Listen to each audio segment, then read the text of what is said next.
En esta primera lección del módulo 1 dedicado a información y datos digitales, vamos a analizar algunos conceptos sobre capacidad de información y caudal de datos. La información dentro de un sistema digital se codifica con un código binario, es decir, con dos símbolos que frecuentemente se representan por 0 y 1. La situación es la siguiente. En nuestro mundo habitual, utilizamos información bajo la forma de imágenes, sonidos, textos escritos, etc. Los sistemas digitales, por otra parte, se caracterizan por utilizar información binaria, de forma tal que disponemos de unidades de entrada en las que, en primer lugar, se transforma la información en señales eléctricas y, en segundo lugar, estas señales eléctricas se digitalizan de forma tal que se transforman en códigos binarios. Sin embargo, en las unidades de salida se realiza el proceso inverso. Se transforma la información digitalizada en información inteligible de acuerdo con un determinado formato. El sistema digital lo que hace es almacenar, transferir y procesar, es decir, transformar la información en código binario. Los ceros y unos de los que hemos hablado no son cifras numéricas, sino símbolos que representan uno entre dos estados posibles y, dependiendo del soporte de información, pueden representar un estado de magnetización norte o sur, o cambio de estado de magnetización de norte a sur o de sur a norte, como representamos en la figura. Aquí tenemos una secuencia de celdas magnetizadas sur, norte, norte y sur, y por ejemplo, el sur podría materializar el símbolo 1 y el norte podría materializar el símbolo 0, de tal manera que en esta secuencia tendríamos almacenado 1, 0, 0, 1. También los ceros y unos pueden representar un nivel de tensión eléctrico, ya sea alto o bajo.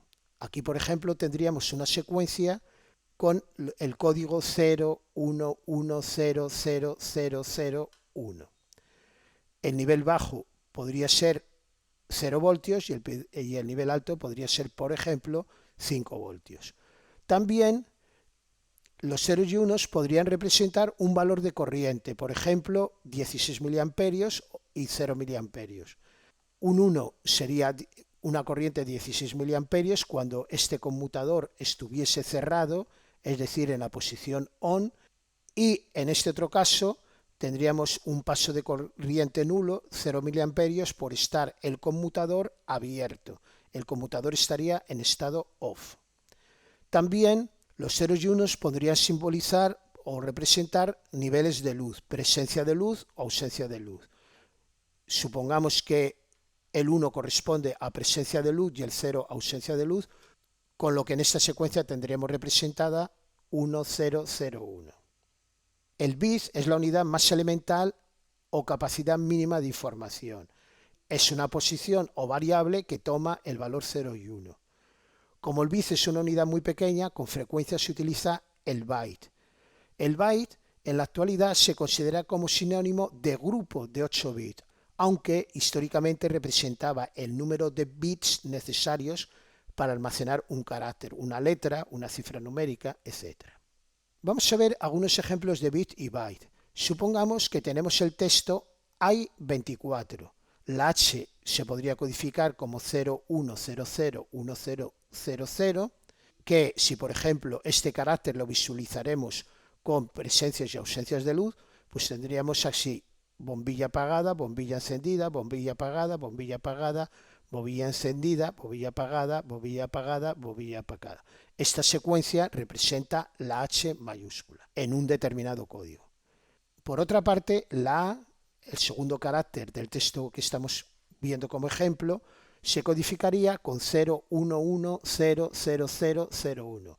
Si se materializase este carácter con niveles de tensión, pues correspondería a esta secuencia: 0, 0 voltios, 1, 5 voltios, 1, 5 voltios, 0, 0 voltios, 0 voltios, 0 voltios, 0 voltios, etc. Esta secuencia, en consecuencia, representa la A minúscula. De la misma manera, a la I minúscula le corresponde un código, al espacio en blanco también le corresponde un código, space en inglés, que es el 0010000, al 2 le corresponde otro código binario, 00110010, y al 4 otro código binario que sería 00110100. Estos códigos corresponden a un código estándar que se denomina ASCII y que veremos con detalle en la próxima lección. Como la unidad bit y byte es muy pequeña, como ocurre en otras magnitudes físicas, pues se utilizan múltiplos. Según la Comisión Internacional Electrotécnica, los múltiplos que se utilizan para bit y byte son kilobit o kilobyte, megabit o megabyte, gigabit o gigabyte, terabit o terabyte, petabit o petabyte, exabit o exabyte. El kilo corresponde a 2 elevado a 10, el mega a 2 elevado a 20, el giga a 2 elevado a 30, tera a 2 elevado a 40 y peta a 2 elevado a 50 y 2 elevado a 60. Una cuestión importante que hay que tener en cuenta es que el sistema de unidades internacional utiliza para la terminología kilo, mega, giga, tera, peta y esa otros valores. Concretamente, siempre son múltiplos de 10. 1000 para el kilo, 1.000.000 para el mega, 1.000 millones para el giga, 1 billón para el tera, 1.000 billones para el peta y 1 trillón para el ESA. Aquí he puesto en esta misma tabla los valores correspondientes a los prefijos binarios que hemos visto en la imagen anterior. Según el Sistema Internacional de Unidades, las unidades binarias habría que denominarlas en vez de kilo, kibi, en vez de mega, mebi, en vez de giga, gibi, etc. El término bi en la denominación hace referencia a binario. Así, kibibyte significaría kilobyte binario, 2 elevado a 10. Vamos a ver ahora ejemplos de capacidades usuales. La capacidad de la memoria principal de un ordenador en la actualidad se da por medio de centenas de gigabytes. Por ejemplo, 128 gigabytes, 256 gigabytes, etc. Por otra parte, la capacidad de discos magnéticos y de estado sólido suele estar en el rango de los gigabytes e incluso de los terabytes. 1 terabyte, 2 terabytes, 4 terabytes. Las tarjetas de memoria flash se dan en decenas y cientos de gigabytes. En ellas incluimos pues, las tarjetas SD, las micro SD y las compact flash. Las memorias flash USB, lo usual es que contengan decenas y cientos de gigabytes, aunque hoy día ya se dispone de memorias flash USB de 1 terabyte. La información se transmite a través de canales de comunicación. Usualmente, en conexiones alámbricas, un canal está constituido por un conjunto de líneas o cables o pistas conductoras de la electricidad, que se denominan genéricamente buses. Los buses interconectan las distintas unidades del sistema. Aquí, por ejemplo, tenemos un procesador, una memoria y un dispositivo de entrada-salida. La intercomunicación entre estas unidades se hace a través de buses. Típicamente hay un bus de datos, otro bus de direcciones y otro bus de control. Un bus paralelo está compuesto de varias líneas conductoras que transmiten simultáneamente varios bits. Usualmente los buses paralelos son de 8, 16, 32, 64 o 128 líneas. Es decir, que transmiten a la vez o 1 byte, o 2 bytes, o 4 bytes, o 8 bytes, o 16 bytes. El número de líneas de un bus se conoce como ancho de bus. En esta imagen tenemos varios ejemplos de buses. Como ven, tanto en esta primera figura y en esta segunda figura, se ven físicamente los cables que transportan simultáneamente los bits.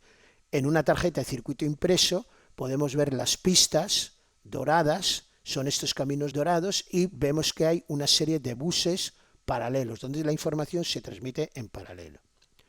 Un bus serie, a diferencia de un bus paralelo, transmite la información a través de una única línea, transfiriéndose los bits uno a uno. Hay buses serie que en realidad contienen dos líneas, con lo que se transmiten los bits uno a uno en un modo que se llama diferencial.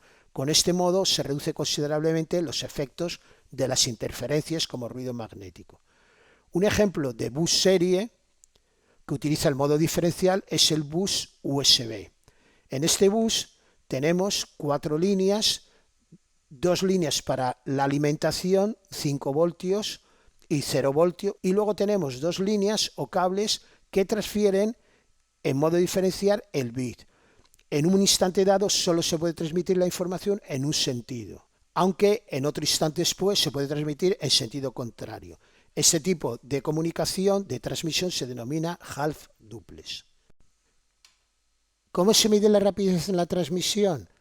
Hay una unidad que denominamos ancho de banda o caudal o tasa o velocidad de transferencia, que representa la cantidad de información en bits o bytes que discurre en un determinado lugar por unidad de tiempo. Ejemplos, pues el ancho de banda de un bus es de 8 megabytes por segundo, o mi línea ADSL es de 50 megabits por segundo. En las conexiones serie se suele dar el ancho de banda en bits por segundo, y cuando son los buses paralelos se suele dar en bytes por segundo. Deseo hacer notar que el nombre más riguroso en español para esta unidad sería caudal de transferencia. El caudal indica la cantidad de fluido que discurre en un determinado lugar por unidad de tiempo. No obstante, lo más habitual es utilizar ancho de banda o velocidad de transferencia. Como resumen de esta lección, tenemos que retener los siguientes conceptos: código binario, las funciones que realiza un sistema digital, que recordemos son almacenar, procesar y transferir información en un código binario, las funciones de las unidades de entrada y salida, las unidades de información, lo que es el bit y byte, los múltiples de capacidad de información, kilo, mega, giga, tera, el concepto de canal de información y bus, y por último lo que significan ancho de banda, caudal de datos o tasa de transferencia. Muchas gracias por su atención.